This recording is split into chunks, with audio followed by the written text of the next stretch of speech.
damay léegi dafa seer muus mi 1500 la jar waaw di que yabay moo amatu. ci déggi-dégginam booy dem géej dafa mel ni guerre ngay dem moo tax mu war a gànnaayoo lépp li nga xam ne dafa jëm ci wàllum sécurité. lépp fanweeri at a ngi ci bërëb bi nekk ci plage bu Wakaam la Mamadou Sarr di waajalee boppam ngir daal di affronter li nga xam ne mooy vague yi ngir mën a dem napp ji. donc ñaari napp façon napp yi ñu napp aussi traîne la ñuy def traîne mooy daw noonu sóob ay leer yi mooy yuy nax jën ay xeet yu bari la donc loolu bu ñu ko sóobee dinañ jàpp jëni kaw ndox yi sa thon yi ak ñun yi sëdd yi xeet yooyu yëpp dañuy ñam ci traîne boobu ñu nar a def nii tey beneen bi bu ñu paree dañuy napp mooy osat mooy dem ba ci biir Wakaam nag booy seet dafa nekk ci pointe bi gën a avancé par rapport ak boo demoon booru Mbuur fi ñu nar a dem nii même pas 15 minutes dañuy sat te dañuy am profondeur 45 mètres bu doon Mbuur nag di nga daw 1 heure 2 heures de temps wala nooy gën a wàcc di vers la Casamance da ngay daw ay 2 heures pour am profondeur boobu donc ñun ñu ngi ci biir géej. ba lépp lu jëm ci wàllum sécurité yembee Mamadou Sarr ànd ak suñu équipe dem ci géej ngir daal di jël yoon bi nga xam ne miin na ko loolu ndax jàpp na ne kuy napp da nga war a maîtriser looy def. maa ngi jëm waar boo ko déggee mën nga wax ne moo lëkkaloo mbuub mi boo déggee mbuub mi mooy place boo xam ne bi balu xeer torop mais ab lal la boo xam ne bi dafa yaatu toll ni ne mën nga wax ne Dakar comme fi ñu jël dafa xaw a sori xaw na xëcc tuuti donc li may def mooy bu may dem damay profité parce que am na jëni kaw ndox li ñuy wax traîne moom la ñuy def nii yii may dugal nii yéen gis mbuus mi yëpp ay bagages yoo xam ne yi am naa yaakaar ne tey jii ñàkkul ñoom ñoo war a jàpp jën yi moo tax may indi naa couleur yëpp nag boo gisee ay vert ngi nii xonqaa ngi fii donc yooyu yëpp ñu ngi fi donc couleur yooyu yëpp ñu ngi fi même pulpe sax mu ngi fi gis nga pulpe yëpp ñu ngi fi donc loolu léegi damay dugal ñaari couleur xool bu fekkee joxul ma soppi ba kër baa ñuy àgg si xeer bi nga xam ne fa lañ jëm mais nag géej gi moom bareetul jën noonu de. benn waxtu rek ci biir géej gi doy na ngir ñu xam ne géej gi tey moom napp bi du neex ndax daanaka jën amatu fi. lii moo bàndal mooy bàndal. xeetu jën yi normalement ci tàmpal yi lañ ma waroon di jàppal. parce que ñoo bokk ñii ne. gannaaw ba ñu defee ñaari waxtu ak lu teg ci géej gi nappkat bi jën yu néew la jàpp mu gis ne Sénégal bu demee ba toll fii mooy ay mbir yu bari moo ko waral. tey gis ngeen liñ jàpp pratiquement mën nañu wax ne du ay jën yoo xam ne dañ ko waroon delloo si géej gi parce que taille bi mu nekk ay band la xam ngeen band pratiquement jën bu bari yàq la mais ñàkk pexe la donc lan la état bee si war a wax léegi nag comme jën maa ngi wàññeeku état bi dafa war a teg yoo xam si loxo si affaire du licence yooyu. waaye Mamadou Sarr day bañ ñu jël tuuma bi rek teg ko ci nguur gi wala bateau yi nga xam ne ñoo bàyyeekoo feneen ndax jàpp na ne mbir mi ñëpp la yitteel. parce que boo signé téeméeri bateau te mën loolu surveiller loolu tamit baaxul beneen bi pollution boobu ngay wax tefes goo dem am na ay tuyau yu fay sottee tefes goo dem si côte bi yëpp bu fekkoon yow mënoon nga sol am masque muur di nga gis fii tuyau yi di sotteeku pratiquement xeer yi dafa mel ni dañ si lal graisse du dara luy saxati si kaw xeer yooyu waxatuma laa jën yi beneen bi ñun dafa yàgg ñuy yàq ñun mool yi dafa bëri am yàq peut-être sànq sax gis ngeen ñàkkul su lu ñu waxul ngeen gis ma jéegi wekki ay jën sànniwaat leen napp ku ndaw gi napp caas am na jën yoo xam ne waruñu ko teeral fii dañ ko war a bàyyi ci géej. lu ñaan nag Mamadou Sarr ci géej gi fësal na ne luy nappkat yëpp di jooy ci Sénégal maanaam jën dafa raar lool ci suñuy ndox waaye li yëpp nag taxul Mamadou Sarr bàyyi benn yoon ndax mi ngi wan ki nga xam ne mooy doomam yoon bi ngir bu jotee mu mën a jël relève bi te fii ak boobu nag mooy am yaakaar ne jën yi dinañ jël siwaat bu baax fii ci Sénégal. Tok Tok Sénégal.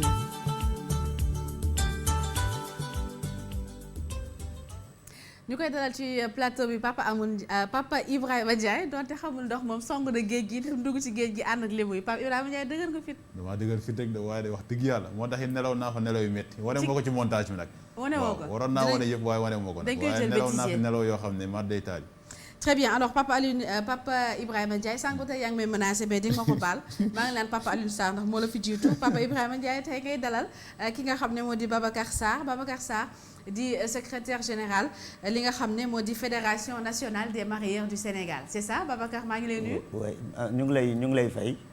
en même temps maay secrétaire général lu conseil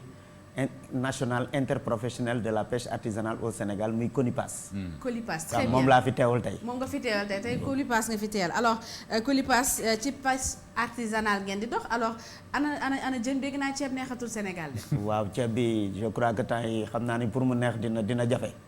parce que jën bi mi ngi gën a jafe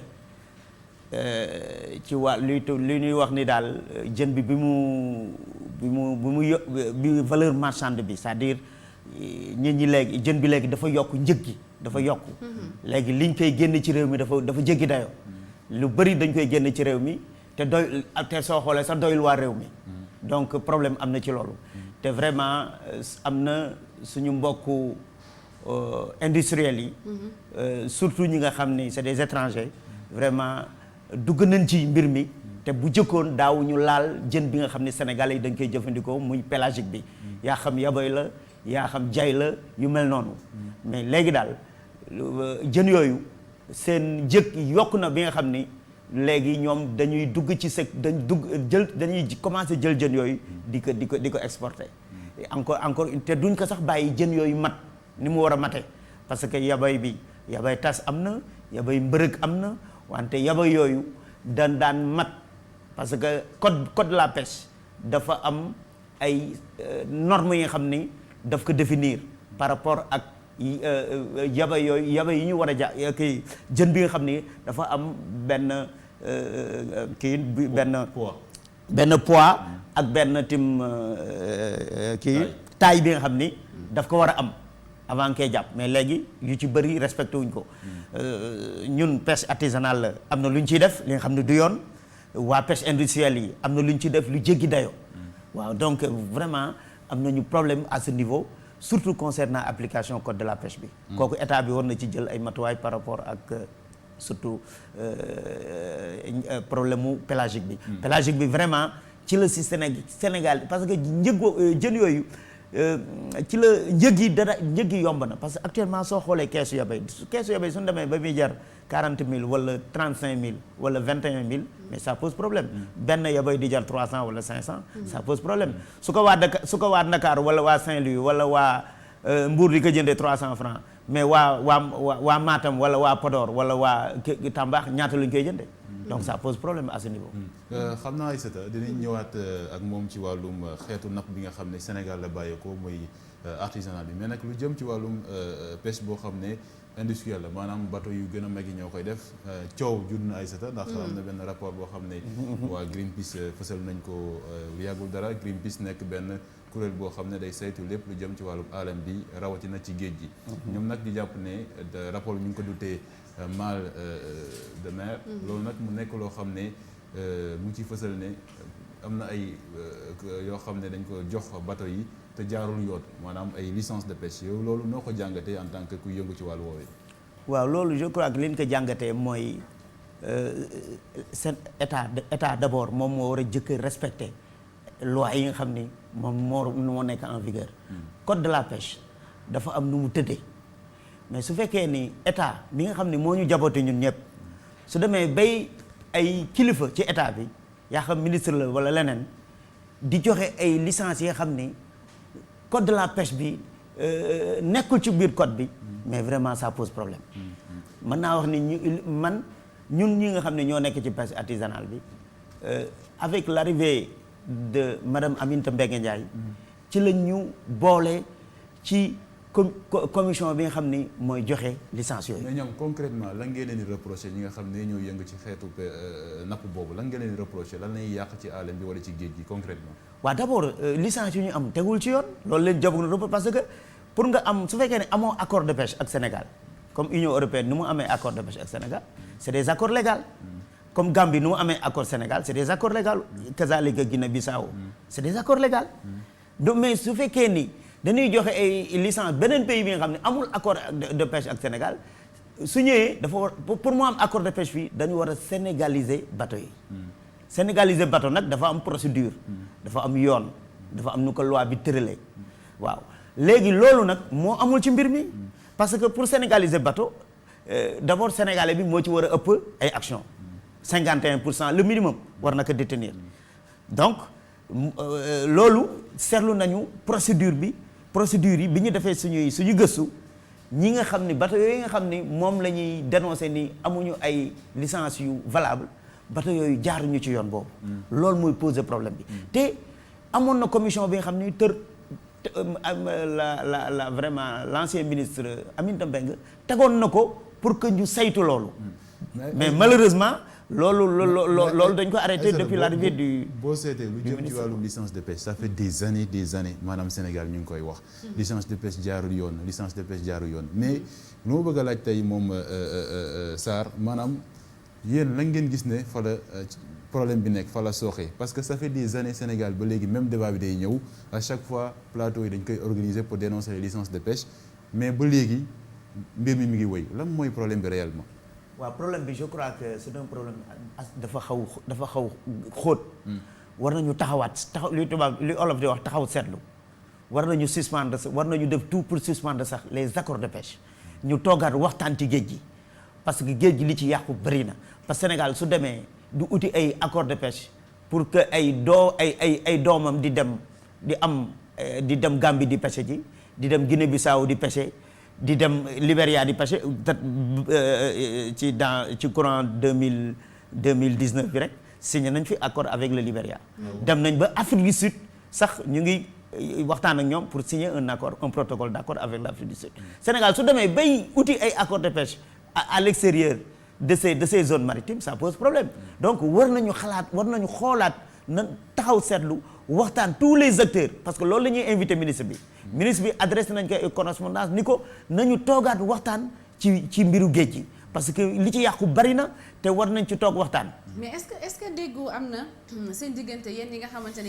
yéen ay acteurs u pêche bi ak ñi nga xamante ne ñooy ñi ŋànk mbir mi ndax même bi rapport bi génnee yéen ngeen koy ñaawlu ki nga xamante ne moo jiite seen ministère yéen moom dafa ne que ni rapport bi ñoom dëggaluñu ko. waaw mais effectivement mais ministère bi li mu wax rapport parce que loolu Greenpeace wax mais loolu peut-être dañ ko bindul woon rek mais loolu moo mas a am. loolu Greenpeace yàgg na ko dénoncé. parce que Greenpeace dafa def ay gëstu tekki ci yoon. suñu naataangoo pêcheurs yi mais suñu demee géej lu nekk la ñuy wax bateau yi li ñuy yàq ci géej gi parce que du bateau yëpp am na bateau yi nga xam ni dañuy mbaal jën bi ba pare jël liñ ci soxla sànni ko. barke dem boo njaay rek ci benn groupe WhatsApp bi ñuy wax la voix du littoral dafa am benn pêcheur nee na dafa gis benn bateau mu mbaal jën bu bëri mais mu jël liñ ci soxla sotti jën bi nee na bi mu sottee jën bi moom daw na presque 2 kilomètres gis jën bi nekk ci biir géej gi di tëmb lépp dee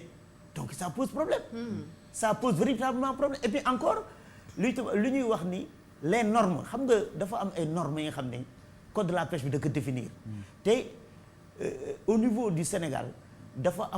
war a am contrôle bi nga xam ni loolu ku nga xam ni daf ko jalgati yaa xam pêche artisanale la wala industrielle la dañ la war a teg ci yoon ñun en tant que pêche artisanale am na lu ñuy def li nga xam ne du yoon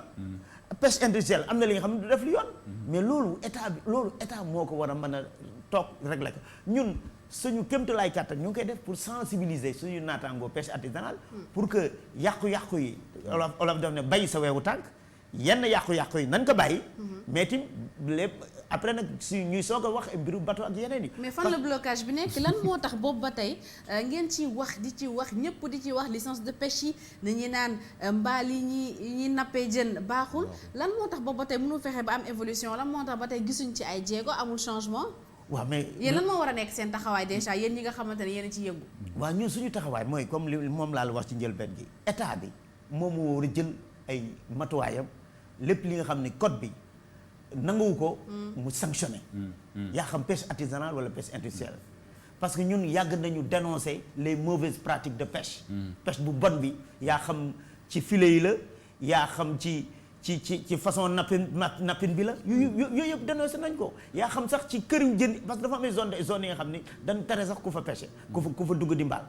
mais yooyu yëpp dañ ko régler il faudra que état bi nag moo war a ñëw appliquer code bi dans toute sa rigueur pour régler vraiment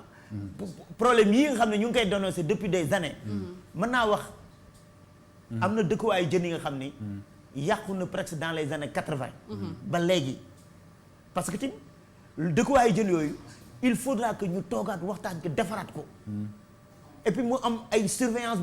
bu strict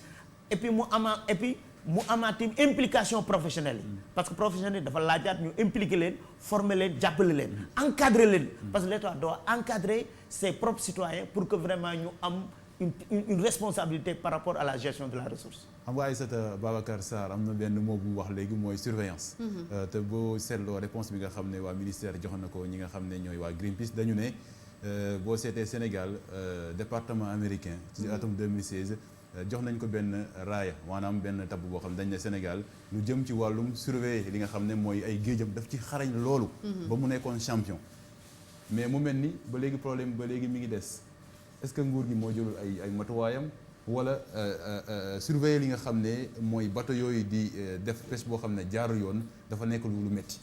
waaw effectivement foofu tamit vraiment nguur gi matuwaay yu mu jël des lu bëri des na ci. malgré ñu ngi def effort au niveau de la DPSP comme lan par exemple. waaw comme daal ndar kepp géej gi ndar kepp parce que soo xoolee Mauritanie mais Mauritanie moo ñu ëpp géej mais Mauritanie dañu def le maximum. ñu ngi surveiller seen géej je dis pas à 100% mais il dépasse la moyenne au plus de ay 80 à 70% ñu ngi surveiller seen géej mais ñun nag da ngay xool am sama benn mbokk ndar nee na ma tout le temps vedette de surveillance kii mauritanien yi ñu ngi ci frontière bi ku fa dugg rek ñu ngi dugal mais ñun Sénégal amul sax benn quelque chose bi nga xam ne day dem di dissuader pêcheurs yi nga xam ne ñu ngi dugg dans le territoire maritime mauritanien donc à ce niveau vraiment état bi war na jël ay moyens colossal pour surveiller géej gi état bi parce que en impliquant effectivement les professionnels parce que ñun tim des fois dina am surveillance participative am na au niveau de Kayar ñu ngi def ay efforts yu mag a mag parce que Kayar est cité en exemple sur la surveillance participative Mbour ñu ngi def surtout concernant la pêche nocturne diggante Mbour Joal Jifeer c'est bon mais nag loolu dañ ko war a yaatal pour que vraiment pêcheurs yi xam ni géej gi seen outil de travail la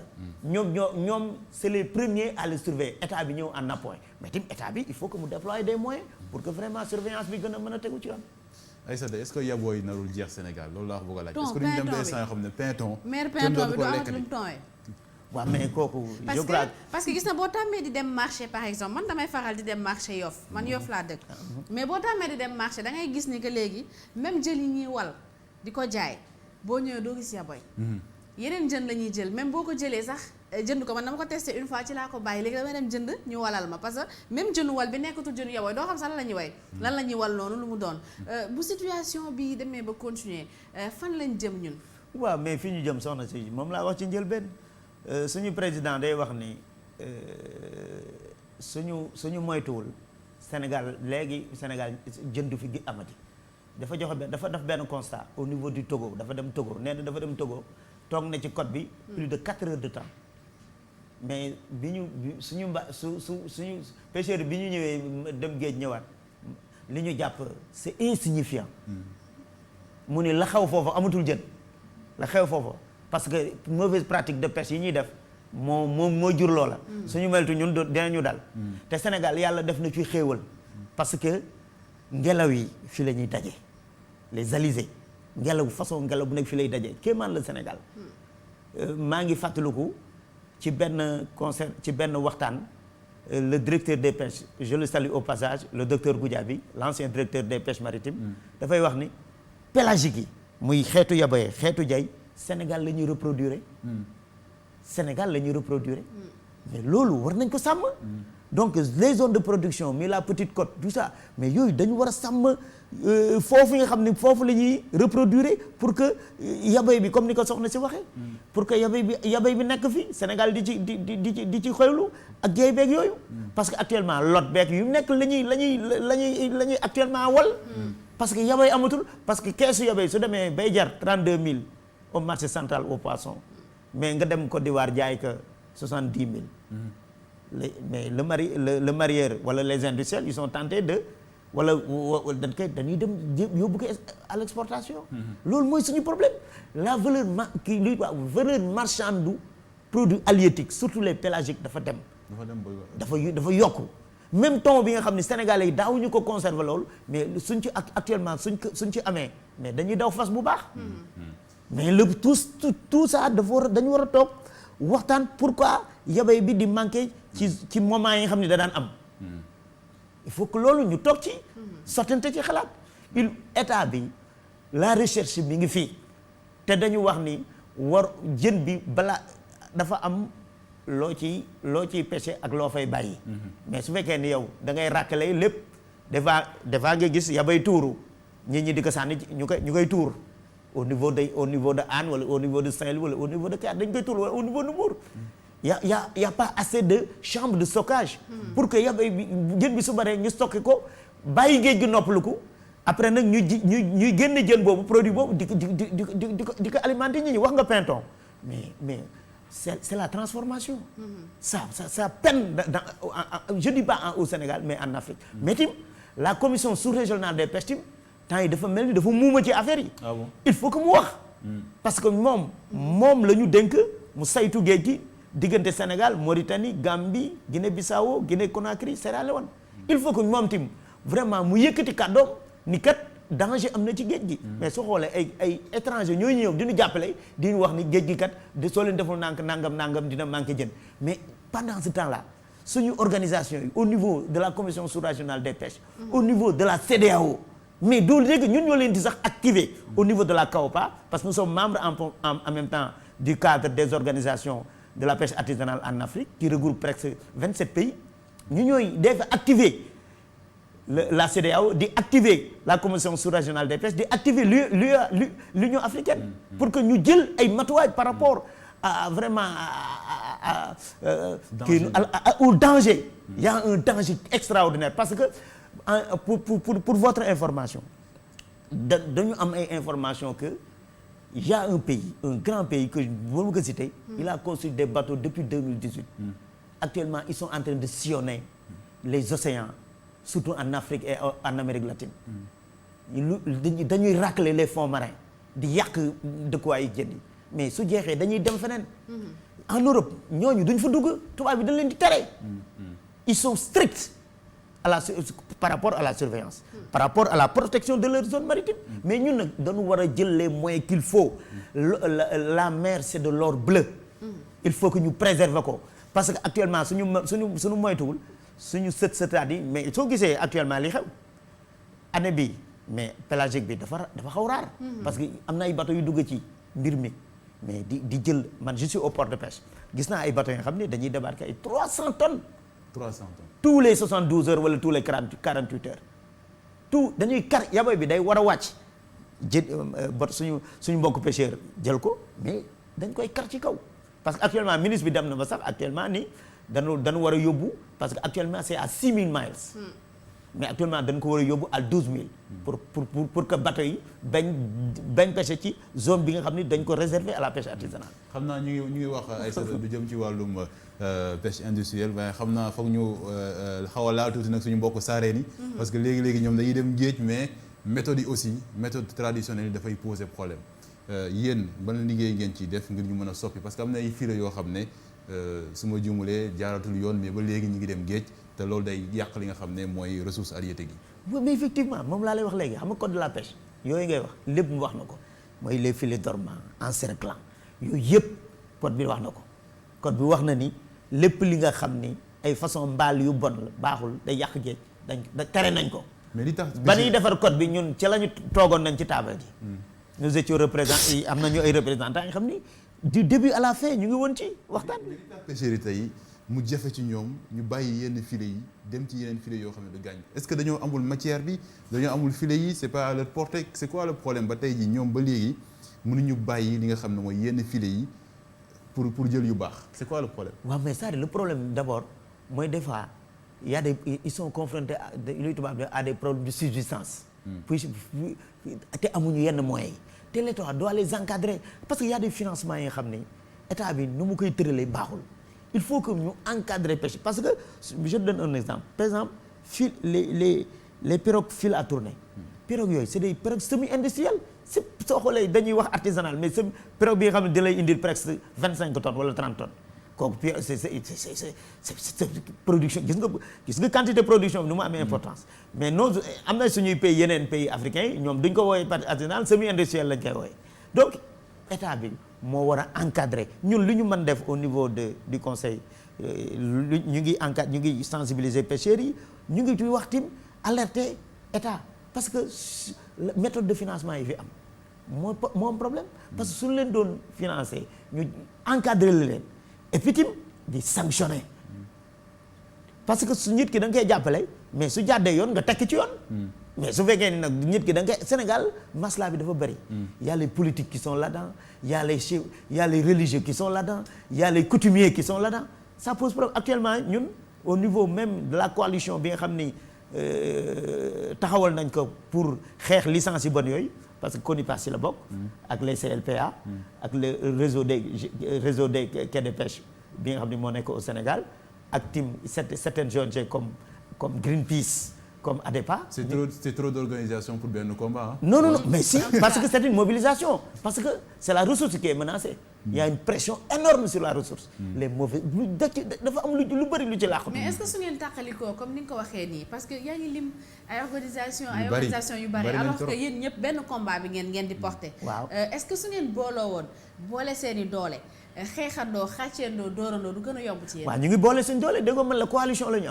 am nañ coalition ci pélagique bi. bu leen def coalition comme politicien xam nga yooyu yëfi politique la. non c'est pas du politique soxna si. non c'est-à-dire kii ku nekk dafa am particularité xam nga su fekkee ni ñun organisation privée la ñu yu lëkkaloo. yaa xam ci sur les filières. sur la filière pêche sur la filière mareyage sur la filière transformation. surtout nos bonnes femmes. et les conseils locaux de pêche ñoom ñooy aar seen localité ci wàllu pêche mooy CLPA yi. les GIE quai de pêche ñoom ñooy aar quai de pêche yi noonu affaire bi les ONG yi nga xam ne ñoom ñooy jàppale les acteurs ñooy jàppale pêche bi des fois dañuy financer sax dinañu jàppale ci wàllu sensibilisation ci wàllu formation yooyu yëpp même ils vont jusqu'à sax ci wàllu financement pour financer les acteurs pour que ñu am seen activité ñu gën ko mën a saytu mën ko teg ci yoon mais yooyu am na mais état bi am na ay fonds yu ñu fi teg mais fonds yooyu c'est des fonds yi nga xam ne c'est des fonds yoo xam ne c'est pas adapté man ci microfinance en même temps maa ngi ci mais c'est pas des fonds adaptés au secteur parce que secteur bi dafa am particularité ces particularités nag pour nga régler que le problème du financement il faut ñu toog parce que doo xoolee sur le Covid l'État nous a octroyé 2 milliards fu mu toll mais ñu ngi ciy financé mais li ñuy financé gun sax genn wàll gi la pêche chiffre d'affaires de la pêche ça va au-delà de 250 milliards par an Covid bi ñëw ñu ñuy jox 2 milliards mais c'est ahurissant c'est extraordinaire donc ñun on a invité le ministre pour que ñu toog waxtaan ci parce que actuellement on est en train de faire on va faire une réflexion pour verser que sur le plan de relance yi nga xam ne moom le président de la République def parce que sur toutes les filières toutes les filières de la pêche wax nag les enjeux yi ci nekk pour que vraiment parce que il est moom actuellement li mu bëgg dafa bëgg relancer le secteur primaire grand A mais ñun nag ci la ñu bokk en tant que pêcheur mais ñun nag dañu incha allah ñu ngi waxtaan pour verser que suñu xalaat pour que su fekkee ni dafa bëgg xale yi duñ demati jënu jëliti gaal di dem Barça il faudra que ñun ñu toog ñu waxtaan ñu xool lan lañ war a def ci pêche bi pour freiner loolu parce que filière bi suñ ko organiser loolu lépp war na mën a ñàkk quoi. Aïssata bi noonu dafa mel ni des na tuuti boo deful nànk di nga bëgg a toggal monsieur Fall ceeb bu ànd ak yebooy bu neex waaye dina xaw a doy waar te lu gën a doy waar Aïssata mooy xam nga boo seetoo bu yàggul dara ministère bu dénk wàllum pêche fii ci Sénégal ànd ak nag waa Union européenne dem ci Mbour daal di def ay pots d'eau yoo xam ne pot de poulpe la ngir ñu permettre ñi nga xam ne ñooy poulpe yi ñu ñëwaat ci Sénégal mais à chaque fois c'est comme ça que ça se passe c'est-à-dire dañuy xaar ba situation bi mu critique Union européenne malheureusement ñun ñoo leen war a jaay yenn yi jox yenn yi mais ñoom ñoo ñu ñëw jàppale pour ñu am yenn ressources yi donc la situation actuellement est critique comme ni ñu ko waxee mu nekk loo xam ne daal war nañ ciy bàyyi xel bu baax a baax a baax. te affaire bi nag c'est beaucoup plus profond parce que ñun jën lañ dese Sénégal. parce que jën je pense moo gën a yomb ginaar. moo gën a yomb avant pas jën quoi mais jën yi nga xamante ne la plupart des familles sénégalaises moom la ñuy togg moo gën a yomb ginaar moo gën a yomb yàpp. donc bu ñu demee ba jën amatul li nga xamante ne mooy keccax xam naa ne kenn du ko gisati géej moom waxaale ma ko ndax bu jën amul boo amul loo togg doo am looy transformé bay def ay kecax ay géej et on n'a pas les moyens ñëpp di jënd ay ginaar jënd ay kii pratiquement benn ensemble bu garaaw. Ouais, ensemble bi te loolu nag mu nekk loo xam ne mën nañ ci. oui actuellement soxna si nee na jën moo gën a yomb ginaar mais jën actuellement moo gën a cher ginaar. ça dépend si jën waaw non ça dépend si jën bi. non mais soo yabay bi soo ci jëndee li nga ci war a jënd. en général soo xoolee soo méttul dina mat njëgu ginaar maa ngi la wax léegi ne la keesu yabay bi des fois day dem de 20 000 wala à 32 000 wala 35 000 ba ak war 40 000. la mu daan jar. waaw lu mu daan jar ça pose problème keesu yabay dana jar ay 3 000. dem ba 20 000 waaw wala 1500 donc ça pose problème. parce que yabay dafa nekkoon benn jën bi nga xam ne looy togg rek da nga ko ci boole. loolu la woon je crois yaa ma gën a xam loolu safal voilà dafa amoon solo. te encore yabay dafa riche comme ni sur la transformation su fekkee ne yabay bi dañ ko doon transformer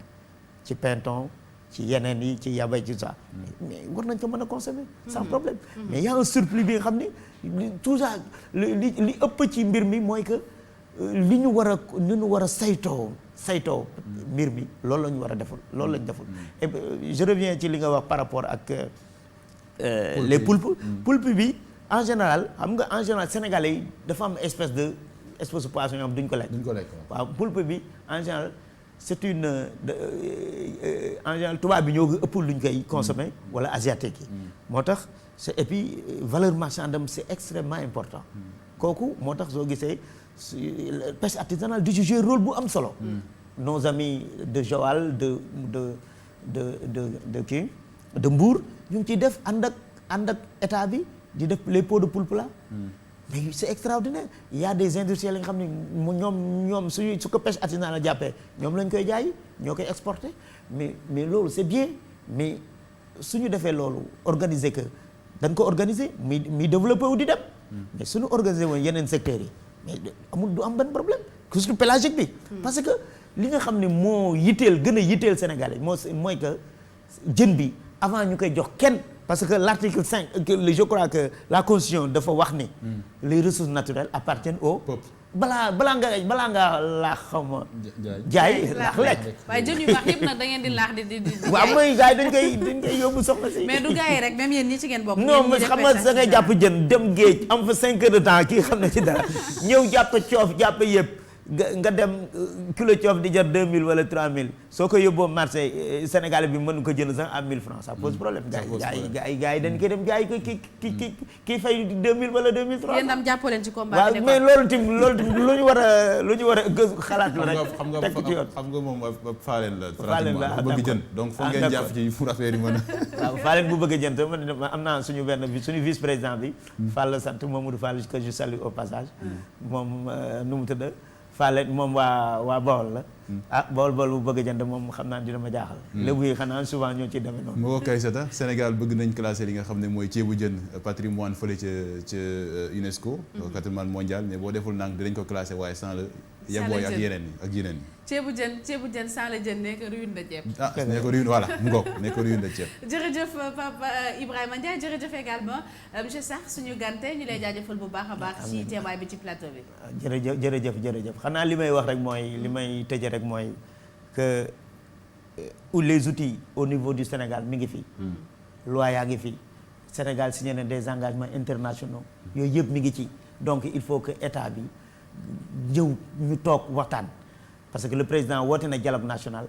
mais war nañ def les assises de la pêche ñu toogaat waxtaan defoon nañ ko en 2001 mais le résultat